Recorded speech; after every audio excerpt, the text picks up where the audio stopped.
La mayoría de las personas pasamos por ciertos eventos en nuestra vida que nos marcan, que son un punto de quiebre, un punto de inflexión. Algunas veces un accidente que sufrimos, en el cual vimos la muerte cara a cara, nos hace reflexionar acerca de nuestra vida. También una condición crítica de salud, que el Señor nos permite salir avante. Eso nos hace mirar la vida con otros ojos, desde otra perspectiva. También la muerte de un ser querido que de repente nos recuerda la brevedad de la vida y que nos lleva a pensar en qué hemos hecho y qué deberíamos estar haciendo. También alguna crisis personal, ya sea emocional o familiar, económica, que sacudió nuestra estabilidad de vida, nos hace que sean puntos de inflexión, puntos de quiebre. Y yo quiero compartirte un poquito de mi testimonio, porque yo identifico, digo, aparte de mi matrimonio, aparte de que Dios me envió a mis hijas, aparte de que yo no quería ser pastor y luego el Señor me llamó a trabajar en su obra, aparte de esas cosas, yo identifico 3 puntos de quiebre en mi vida, que marcaron mi vida y que no podría explicar lo que hoy soy por la gracia de Dios si no fuera por eso. El primer punto de quiebre, la primera cosa que quiero compartirte, es que cuando yo tenía 8 años murió mi abuela materna. Era la abuela más cercana, me encantaba jugar con ella, me subía en su pierna, era mi caballito, tú sabes de eso. Había una conexión muy hermosa. Pero mi abuela, lamentablemente, así fue la voluntad de Dios, enfermó y un día el Señor la llevó. 8 años tenía. Para aquel entonces yo ya había comenzado a escuchar por ahí del Evangelio, porque unos jóvenes de 20 y tantos, fieles al Señor, en clubes bíblicos de viernes y de sábado. Por favor, los que trabajan en clubes bíblicos, háganlo con todo el entusiasmo y la pasión y la excelencia, porque es un trabajo que tiene frutos, chicos. Yo ya había comenzado a escuchar el Evangelio, pero ese evento de la muerte de mi abuela marcó mi vida. Se me hacía increíble mirar la caja ahí en la casa donde fue velada y saber que ella estaba ahí y que ya no estaba viva. Y a mis 8 años me empezaban a saltar preguntas en mi mente como, ¿vale la pena entonces vivir? ¿Por qué tuvo que morir ella? ¿Por qué el Señor se la llevó? ¿Hay esperanza para la vida? Y uno empieza a cuestionarse esas cosas cuando uno es confrontado con la muerte. Y me acuerdo que esos pensamientos, después de que ella murió, fue velada, la enterraron, eran pensamientos que atormentaban mi mente y mi corazón. 8 años. 5 años después, tenía yo 13 años aproximadamente, segundo evento. Ya sabe uno que a esa edad es uno intrépido, ¿no? Chiquillos, salimos allá en nuestra ciudad natal, en Orizaba, Veracruz, al cerro. Era una de esas diversiones, irse al cerro. Y me acuerdo que agarré junto con un amigo de mi infancia y nos fuimos caminando por el cerro. Eso sí, no le avisé a mis papás como buen hijo, ¿verdad?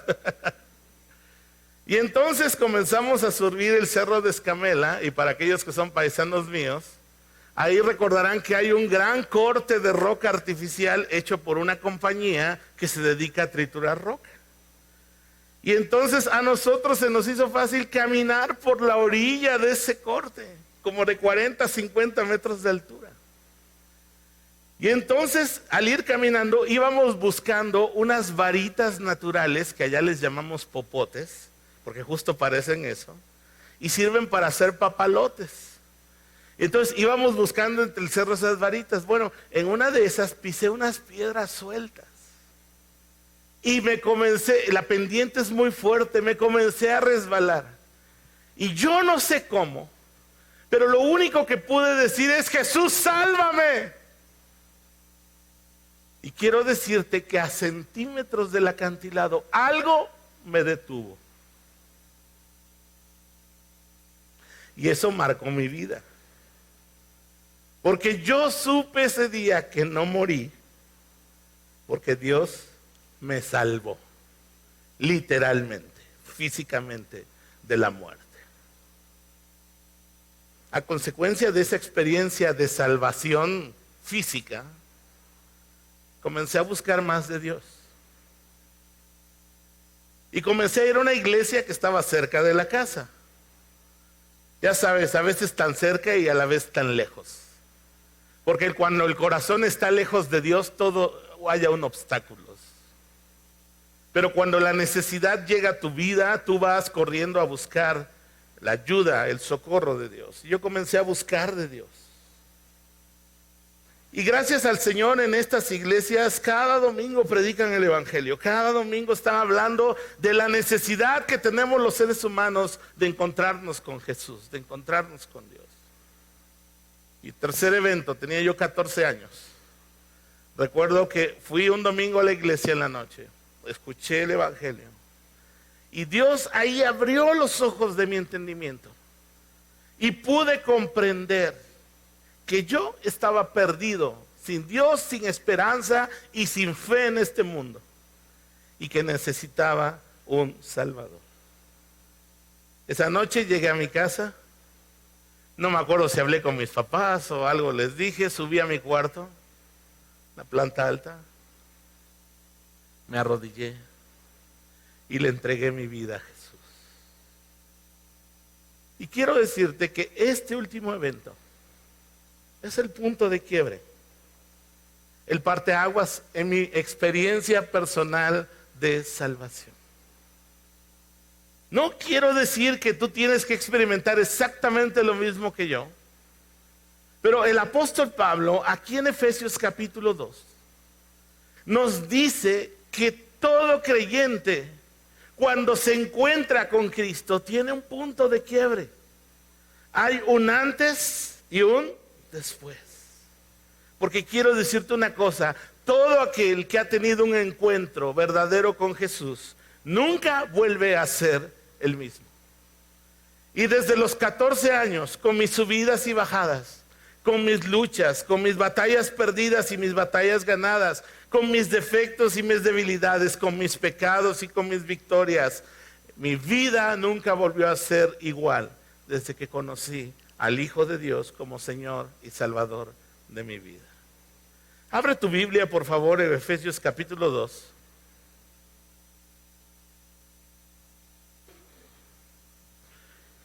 Y quiero que veas cómo el apóstol Pablo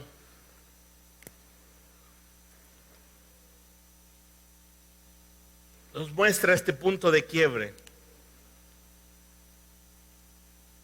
en la vida de las personas.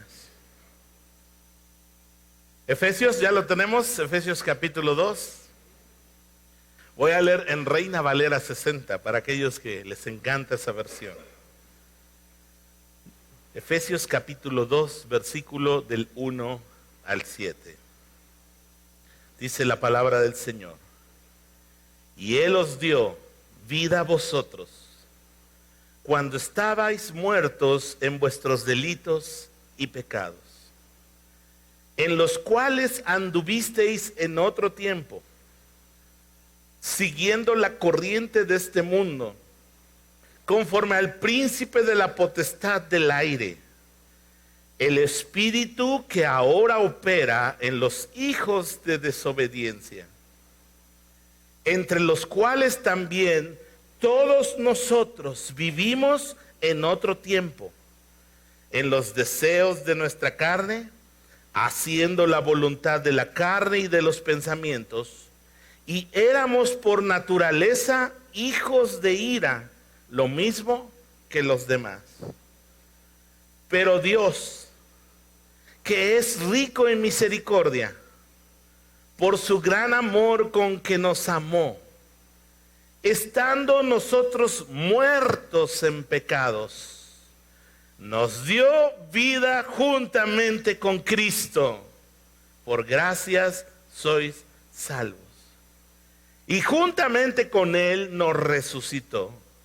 Y asimismo nos hizo sentar en los lugares celestiales con Cristo, para mostrar en los siglos venideros las abundantes riquezas de su gracia en su bondad para con nosotros en Cristo Jesús. Qué tremendo pasaje. Hasta ahí vamos a dejarle. Hoy hasta ahí va a llegar la prédica. Si quiere usted escuchar el por gracia sois salvos por medio de la fe, véngase el miércoles. El miércoles vamos a continuar con esos versículos.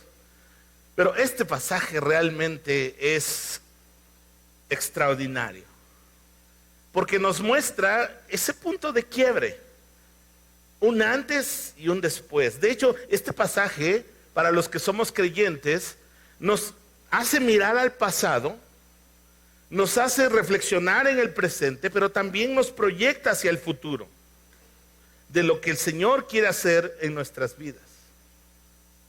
Y dice, comenzando el versículo 1, ¿sí?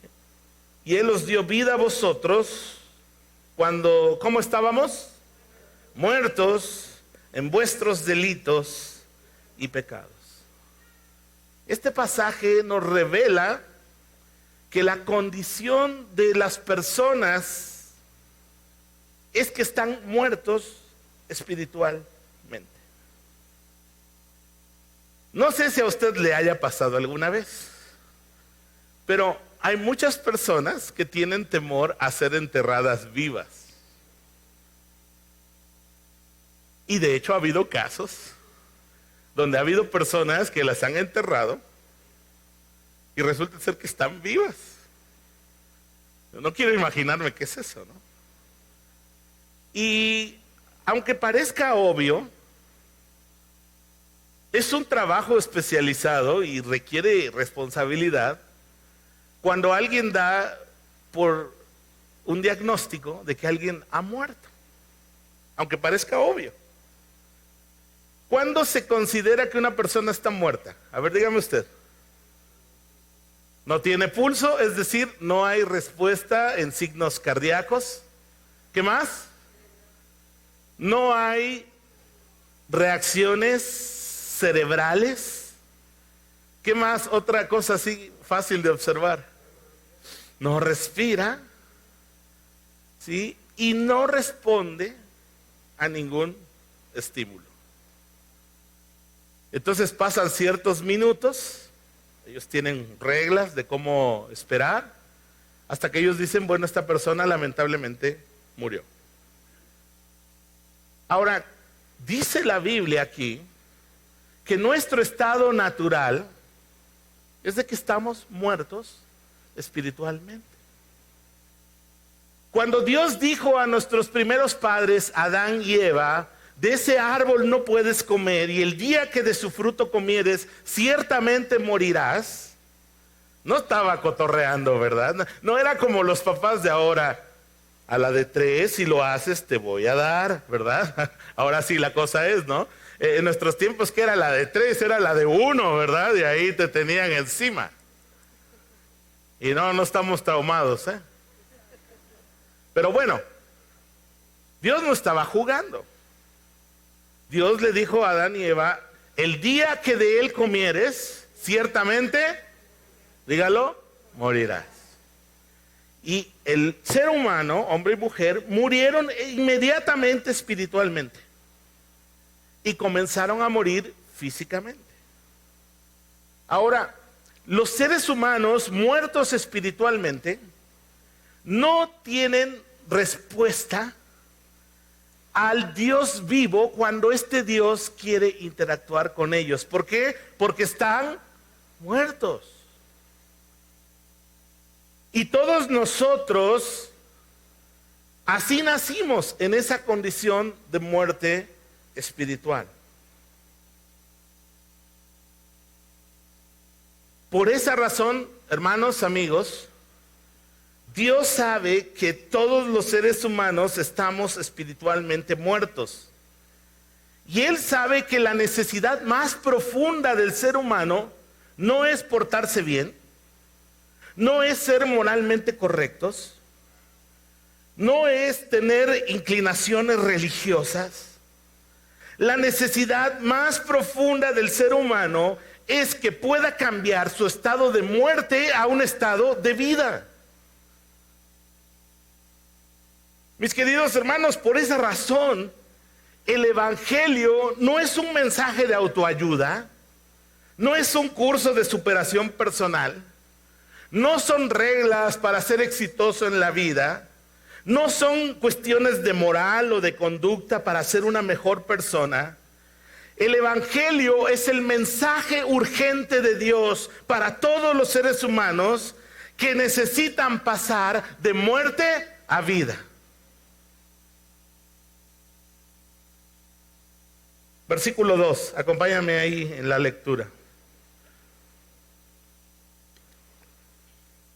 En los cuales anduvisteis en otro tiempo, siguiendo la corriente de este mundo, conforme al príncipe de la potestad del aire, el espíritu que ahora opera en los hijos de desobediencia.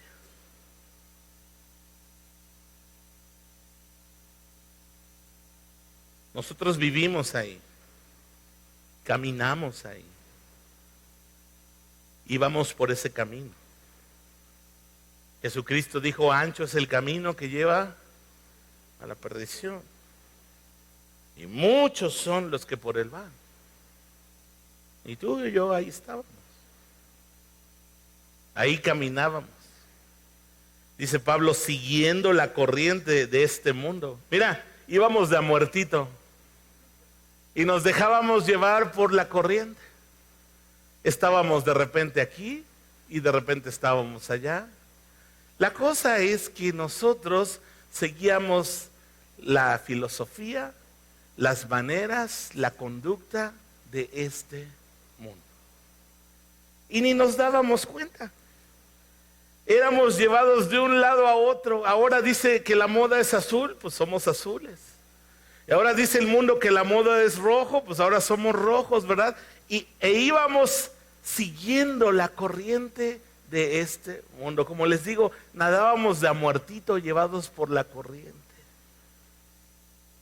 Y fíjate lo que dice la siguiente frase: conforme al espíritu de la potestad del aire. ¿A quién creen que se refiere ese nombrecito? ¿A quién? Al diablo, al Satanás. Y todavía hay un detalle más. Lea la siguiente frase. Es el espíritu que dice en español, que dice que opera. Déjame decirte el vocablo fonéticamente en el texto original. El espíritu que ahora energeo a los hijos de desobediencia. Energeo, ¿a qué le suena? A energía, que energiza. Mira, yo no quiero decir que todos los no creyentes están endemoniados, porque no es así. Pero sí están bajo la energía, bajo la influencia, bajo el poder del que tiene ahora el dominio en esta tierra. Dios reina sobre todos, pero Satanás tiene su reino en este lugar, en este mundo. Y mira, hay cosas que ocurren en nuestro mundo, tristemente, cosas terribles, cosas duras, cosas lamentables, que no tienen otra explicación más que un espíritu de maldad energizando a esas personas. Recientemente en nuestras noticias nacionales, van unas personas a un bar, a un lugar. No vamos a juzgar la calidad moral de esas personas, eran seres humanos. Y llegan y les encienden lumbre y matan a más de 30. En los Estados Unidos llega un jovencillo con un arma de asalto, ¿verdad? Ahí en El Paso, Texas, y odia racialmente a los mexicanos. ¿Usted escuchó la noticia? Digo, ¿quién mata a otro ser humano sin tener algo como un pleito o algo? y va y los rafaguea y los mata. Y recientemente también en los Estados Unidos, un niño, un adolescente, toma un arma que está en su casa, gracias, y mata a todos los miembros de su familia. La verdad, mis queridos amigos y hermanos, no hay otra explicación más que un espíritu malvado, perverso, oscuro, energizando el corazón y la mente de estas personas que no conocen a Dios. Ahora, ojo, no te vayas a ir con la finta. No estoy diciendo que nosotros somos mejores. Nosotros ahí estábamos. Caminamos en otro tiempo, fuimos llevados de a muertito, vivíamos conforme a los dictados de este mundo. Y es que este mundo te quiere construir una realidad para que tú no te des cuenta de algo, que eres un esclavo, esclavo del pecado. Que por más que te quieras zafar, te descubres la realidad de que no puedes, porque el pecado es un amo opresor que te quiere tener oprimido, subyugado bajo sus deseos. Y todos nosotros, es lo que está diciendo Pablo, ahí estábamos. Ahí estábamos.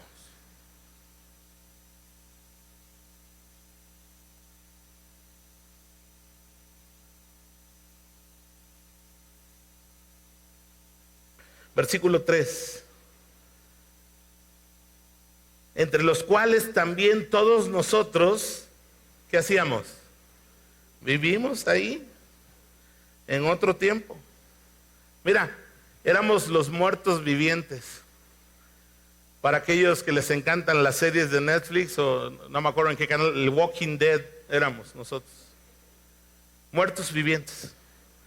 Muertos espiritualmente, que estamos vivos aquí entre nosotros, pero vivíamos en ese estado. Dice, vivimos en otro tiempo en los deseos de nuestra carne. Al principio hablamos de cuáles eran como las evidencias clínicas de que alguien está muerto. Y Pablo aquí nos va a dar las evidencias clínicas, quiero ponerlo entre comillas, cuando alguien está muerto espiritualmente. Abre tu Biblia en Gálatas capítulo 5.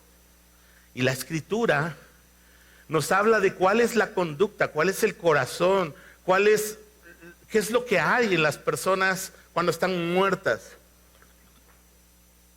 espiritualmente. Dice Pablo, vivimos en otro tiempo en los deseos de nuestra carne, haciendo la voluntad de la carne y de los pensamientos. Gálatas capítulo 5, versículos del 19 al 21. Aquí está la evidencia de la muerte espiritual. Dice Pablo, y manifiestas son las obras de la carne. Cheque la lista, por favor. Y así usted, honestamente en su corazón, dele una palomita a aquellas donde usted está ahí metido, donde yo estoy metido.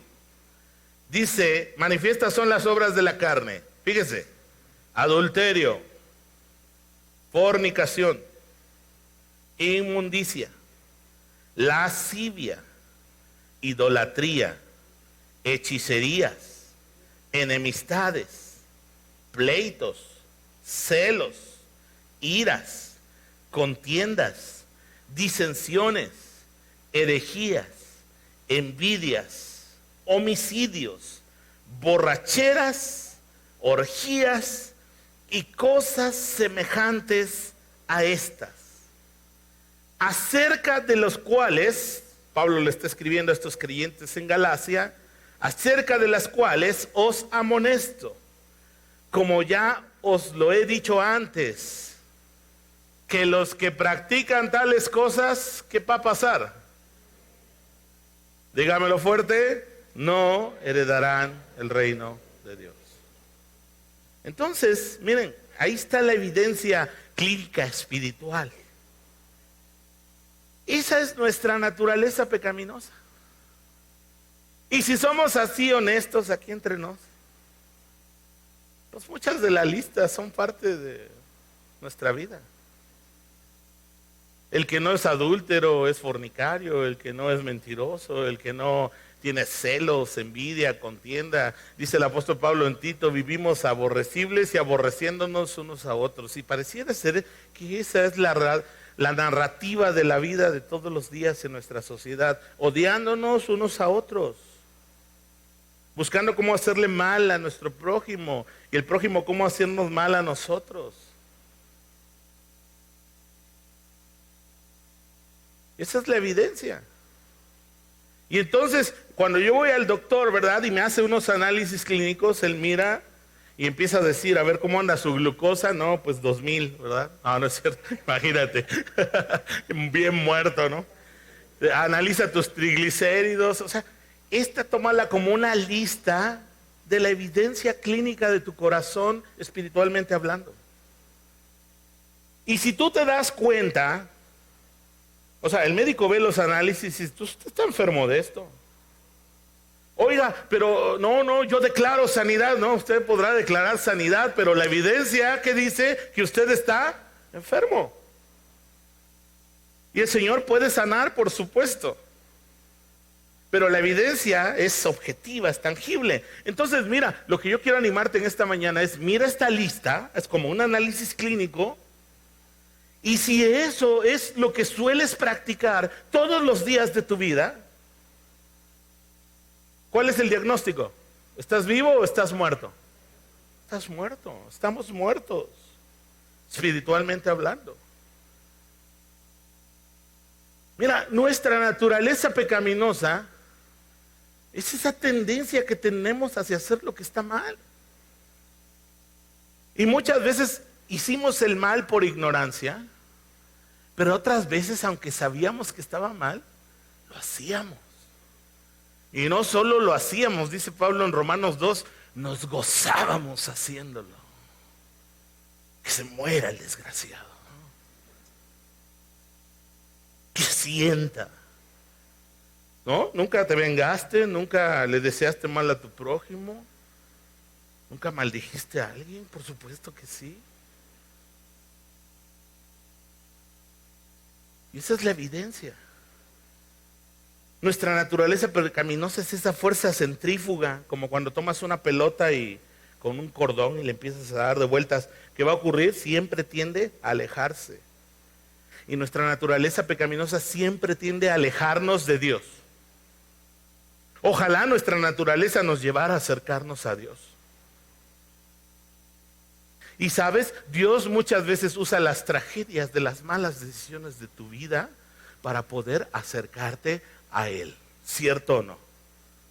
Entonces si llegamos, ay Diosito, perdóname, no lo vuelvo a hacer. Ahora, no es que Dios sea un sádico que te quiere, como cuando era uno niño, ¿verdad? Y había un experimento con hormigas y uno se la pasaba. No, Dios no es así, no te quiere estar aplastando. Dios quiere atraerte con lazos de amor. Pero muchas veces nuestro corazón está tan endurecido que solo reaccionamos a veces al sufrimiento o al dolor. Y es ahí cuando Dios dice, mira, ven, quiero marcar un punto de quiebre en tu vida. Sigamos con el texto, por favor.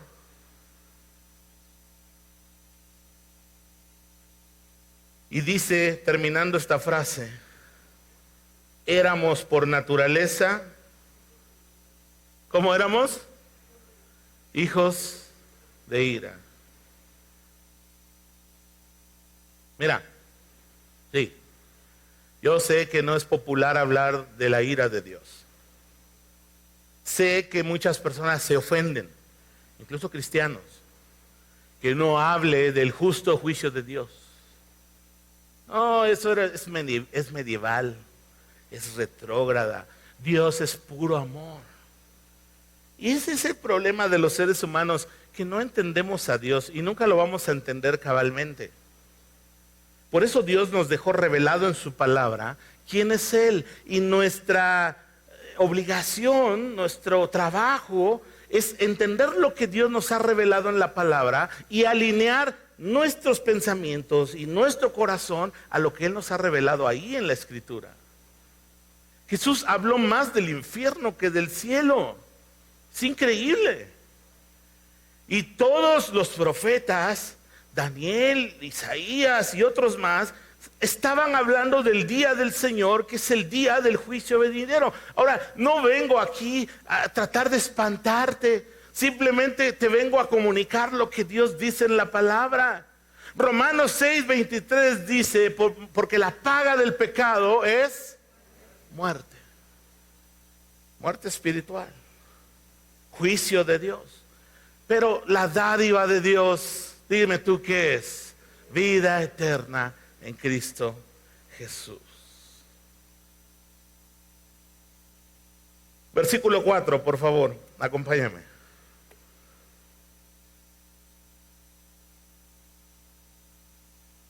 Pero Dios, que es rico en misericordia, por su gran amor con que nos amó, aun estando nosotros muertos en pecados, nos dio vida juntamente con Cristo. Por gracia sois salvos. Mira,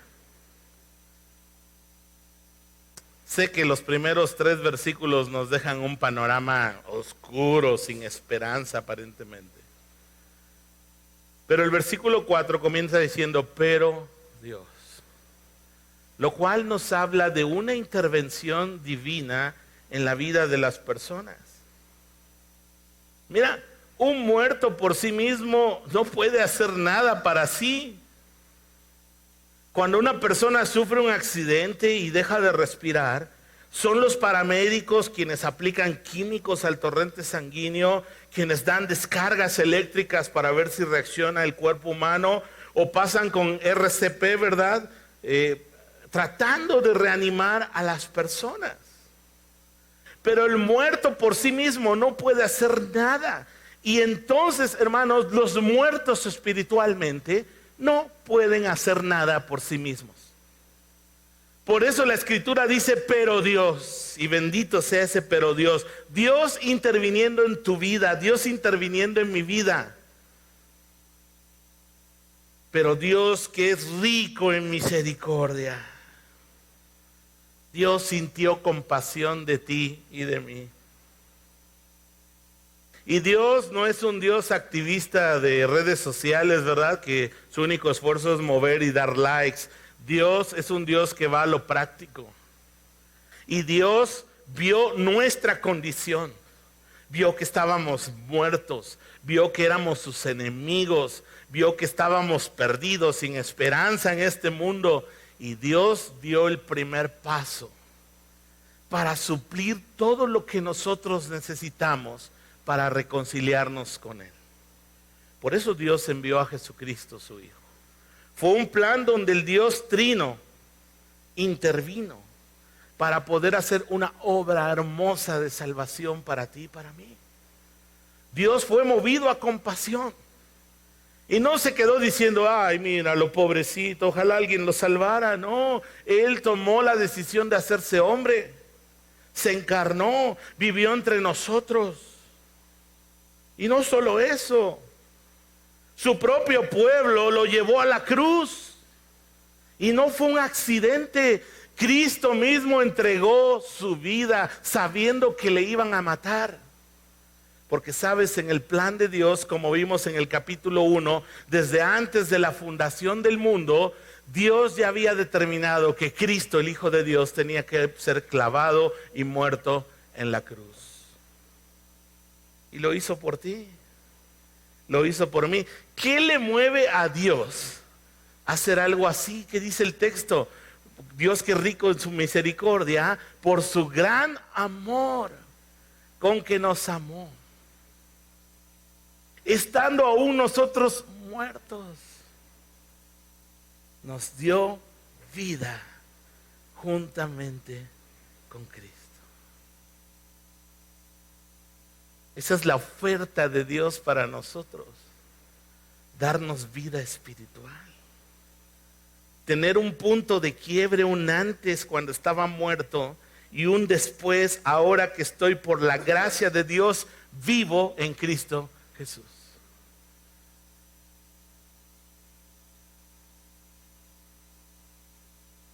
La pregunta para ti y para mí es personal. ¿Estás vivo o estás muerto? Un gran maestro de la ley, tú debes de acordarte de esta historia, Juan capítulo 3, Nicodemo. De noche vino a Jesús. Maestro, sé que has venido, y bla, bla, bla, bla, bla, bla. Y Jesús le dice una cosa: te es necesario nacer de nuevo. Esa es la nueva vida. Nacer de nuevo. Nacer de nuevo. ¿Y cómo ocurre ese nuevo nacimiento? Simple, dice la palabra. Todo aquel que cree en Él tiene vida eterna. No vendrá condenación, mas ha pasado de muerte a vida. Eso es el Evangelio. Tristemente, muchas iglesias del Evangelio quieren hacerlo como un curso de autoayuda, de superación personal. Y por supuesto que hay cosas positivas, útiles para la vida, en nuestra vida terrena y para la porvenir. Pero el propósito central del Evangelio de Cristo es que pases de muerte a vida. Entonces, para pasar de muerte a vida, no es ir a una iglesia como esta, no es practicar buena moral, no es decir, bueno, yo no le hago mal a nadie, mira, yo no robo, yo no he matado a nadie, no soy adúltero. La palabra de Dios dice que tú y yo, si no estamos en Cristo, estamos muertos. Ahora, ¿cuál es la evidencia clínica de que alguien está vivo? Bueno, tiene pulso, respira y responde a los estímulos externos. Bueno, la evidencia clínica que Dios nos da, espiritualmente hablando, sigue en Gálatas capítulo 5. Estas son las obras de la carne, mas el fruto del Espíritu es amor, gozo, paz, paciencia, benignidad, mansedumbre, fe y templanza. Ahora ahí están los dos exámenes clínicos. Las evidencias de estar muerto, las obras de la carne. Las evidencias de estar viva. ¿Cuál es? El fruto del Espíritu. Y aquí, mira, yo te conozco y me alegra verte, pero aquí el único que sabe si estás vivo o estás muerto son tú y Dios. Y entonces, mi ánimo para ti es que mires el expediente. Por supuesto que estamos en este cuerpo de pecado.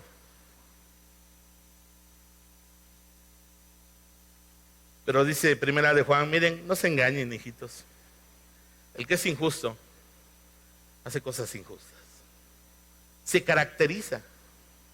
Y entonces si tu vida se caracteriza por las obras de la carne, no digo que no, o sea, estás en este cuerpo pecaminoso y la redención de Cristo incluye la transformación de este cuerpo y la eliminación total de la naturaleza pecaminosa que nos aparta de Dios. Todos los días es una lucha contra nuestra carne, pero si tu vida se suele caracterizar por los frutos, por las obras de la carne, la evidencia está cantada. Si tu vida se suele caracterizar por la evidencia del fruto del Espíritu, entonces tú mismo tienes de parte de Dios la revelación si estás vivo o estás muerto. Porque por gracia, dice este pasaje, somos salvos. Y nos resucitó con Cristo y nos ha sentado en los lugares celestes con Cristo. ¿Sabes? Sin Cristo no somos nada.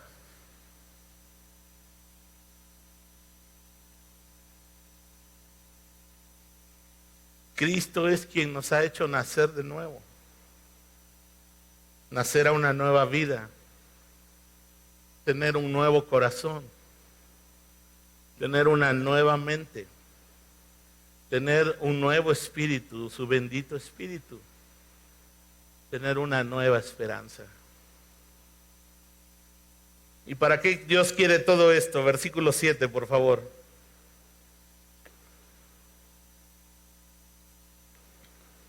para mostrar en los siglos venideros las abundantes riquezas de su gracia, en su bondad para con nosotros, en Cristo Jesús. ¿Sabes? La palabra mostrar en el idioma original significa una exhibición. Y yo me imagino a Dios, nuestro Padre Celestial, a pesar de lo que somos. Él va a completar la obra en ti si tú eres nacido de nuevo. Lo va a hacer. Él lo ha prometido. Pero me imagino a Dios exhibiéndonos como sus joyas. Sí, porque uno exhibe lo que uno quiere presumir, ¿no? Te pones una camisa bonita, las chicas se ponen sus aretes, sus mejores joyas, las quieren presumir, las están mostrando, las están exhibiendo. ¿Sabes? Dios, delante de toda la creación angelical, tú y yo somos sus joyas que está exhibiendo de lo que es capaz de hacer la gracia de Dios en pecadores muertos en sus delitos y pecados como nosotros. Hay un punto de quiebre, hay un antes y un después. Mis queridos chicos, si tú creciste en un hogar cristiano y no hayas un antes y un después en tu vida, quiero decirte que debieras reflexionar si realmente has nacido de nuevo. Porque es imposible que conozcas a Cristo y no haya un antes y un después. Cuando tú conoces a Cristo, hay un punto de quiebre. Y ahí la vida cambia completamente. Le cito a Martín Lutero. Con esto termino. Dijo: Señor Jesús, tú eres mi justicia, así como yo soy tu pecado. Has tomado sobre ti todo lo que yo soy y me has dado y cubierto con lo que tú eres. Tomaste sobre ti todo lo que tú no eres y me diste a mí todo lo que yo no soy. En Cristo, hermanos, de modo que si alguno está en Cristo, nueva criatura es. Cierra tus ojos y terminemos con una oración. Así como estás con tus ojos cerrados, te pido, bendito Espíritu Santo, que reveles al corazón de cada uno de los que está aquí, si está vivo, si está muerto espiritualmente hablando. Y Señor, si alguien se ha dado cuenta que está muerto, he aquí, hoy es el día de salvación, Señor. Hoy puedes venir y entregar tu vida a Jesucristo y conocerle realmente como Señor y Salvador y nacer de nuevo. Si en esta mañana, así con los ojos cerrados, tú te has dado cuenta que realmente no estás vivo porque no conoces a Cristo de manera personal, quiero animarte a que hoy le entregues tu vida. Si el Señor te ha mostrado que necesitas un Salvador, como a mí me lo mostró ya hace más de 30 años de conocer al Señor, quiero animarte a que repitas estas palabras de todo tu corazón. Dile: Señor Jesús, reconozco que soy un pecador, que estoy muerto, que vivo en mis delitos y pecados. Me arrepiento. Te pido que me perdones. Creo en ti. Quiero que seas mi Señor y mi Salvador. Y que transformes mi vida. Que puedas pasarme de muerte a vida. Hazme una nueva persona. En el nombre de Jesús te lo pido. Amén. Así todos con sus ojos cerrados, si eres cristiano, ora por aquellos que no lo son. Si tú has hecho esta oración hoy, quiero pedirte que levantes tu mano porque quiero orar por ti. Alguien que haya hecho esta oración el día de hoy, Dios te bendiga. Dios te bendiga.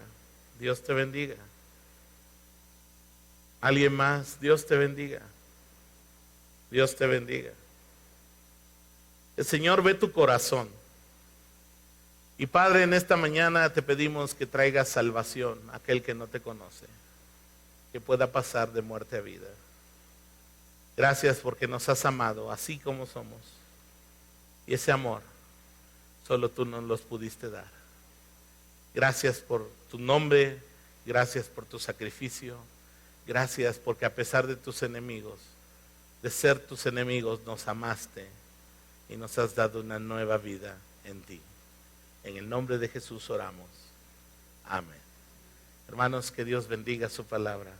El Señor te está buscando, el Señor te está llamando. Conoce a Jesús. No hay experiencia más